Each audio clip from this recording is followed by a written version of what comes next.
Service of Northern Ireland Chief Constable Simon Byrne has apologised to people for giving them fixed penalty notices at a Black Lives Matter protest after the Police Ombudsman of Northern Ireland, scared of being called racist, are said to have found that the PSNI's handling of the protests were unfair and discriminatory.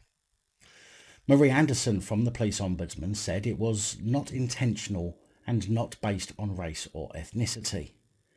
However, confidence in policing among some in minority communities has been severely damaged, she said. With Mr. Byrne adding, "The time is right to show some humility and say sorry." So even though the report says it was not based on race or ethnicity, they're apologising anyway. How the hell does that make any sense? Mrs. Anderson launched an investigation after complaints about police actions on the 6th of June when about 70 fixed penalty notices were handed out at Black Lives Matter demonstrations in Belfast and Londonderry. It said that, in contrast, no fixed penalty notices were issued at a Protect Our Monuments rally in Belfast on the 13th of June. Those attending included loyalists and military veterans. Now, although I can't speak for every BLM protester, I can speak about the ones that I've witnessed. And I'm only talking about the BLM and the Protect Our Monuments rally specifically here. Many people saw the BLM rallies happening on video and live stream and in person, and saw many protesters causing criminal damage, being involved in public order offences, and even assaults against people, police included.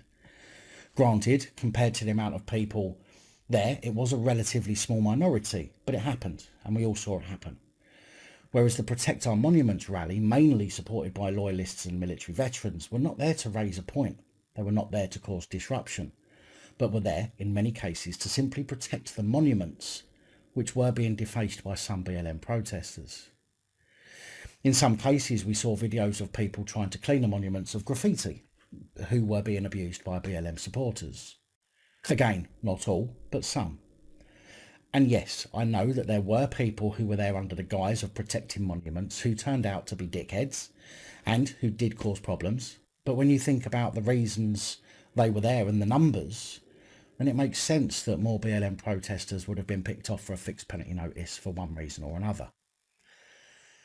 There were thousands of people attending the BLM protests, but far fewer trying to keep the monuments from being damaged, and a vast majority of those protecting the cenotaphs, as said, were loyalists and veterans who were not there to fight or cause problems, but simply protect the memory of those who have died, to give us the freedoms that are now being taken away from us.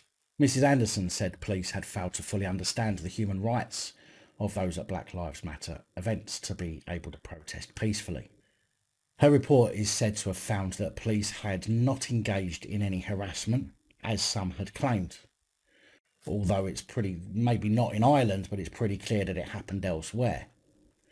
She said the differential treatment by PSNI of protesters on the 6th of June when compared with those attending Protect Our Monuments on the 13th of June gave rise to claims of unfairness and discrimination against those persons who organised and attended the Black Lives Matter protests.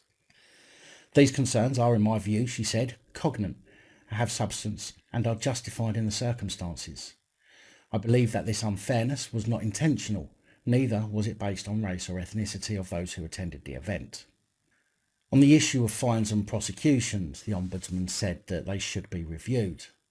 A number of fines issued at the Guildhall Square and Custom House Square have now been paid by the recipients.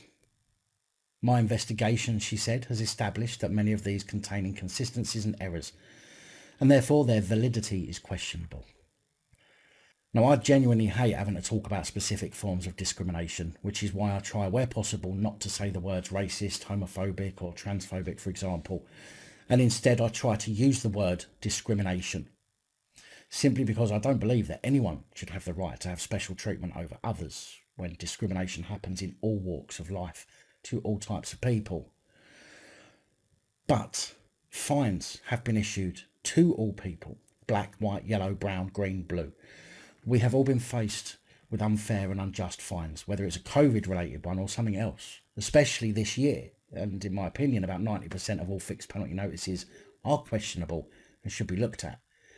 Just because at one event where there were thousands of people, highly emotionally charged and angry, who received fixed penalty notices, and then another where people were simply trying to protect the memory of those who made sacrifices to keep us free, until 2020 that is, there were no fines handed out. Does not mean that they were all incorrect, and the fact that they are apologising to the BAME community, where everyone else simply has to suck it up, is, in my opinion, being discriminatory. By all means, investigate each incident on its own merits, and if some were issued incorrectly, then fix it. But bringing ethnicity into it when we are all supposed to be fighting against discrimination simply doesn't help against discrimination. The PSNI has already announced it is establishing a task force to help rebuild relations with Black, Asian and ethnic minority groups. And personally, I think there needs to be a task force to help rebuild relations with the public.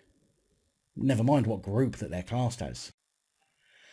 In a statement, Chief Constable Simon Byrne said, "We tried our best to respect the public health requirements of Northern Ireland Executive to save lives and, at the time, deal with public outcry triggered by the awful death of George Floyd.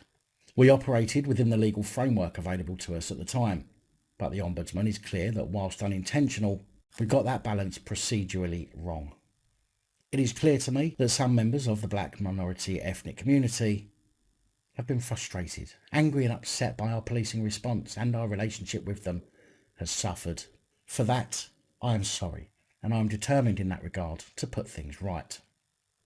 Well, for any police that are watching this video, I think you will find that it's clear that it's not only the BAME community who are frustrated, angry and upset with policing responses. It's been an utter shambles, and as enforcers of the law, and the only people able to hold even politicians to account when they break the law, you should be considering the actual law and enforcing that, and not simply following and enforcing guidance and advice.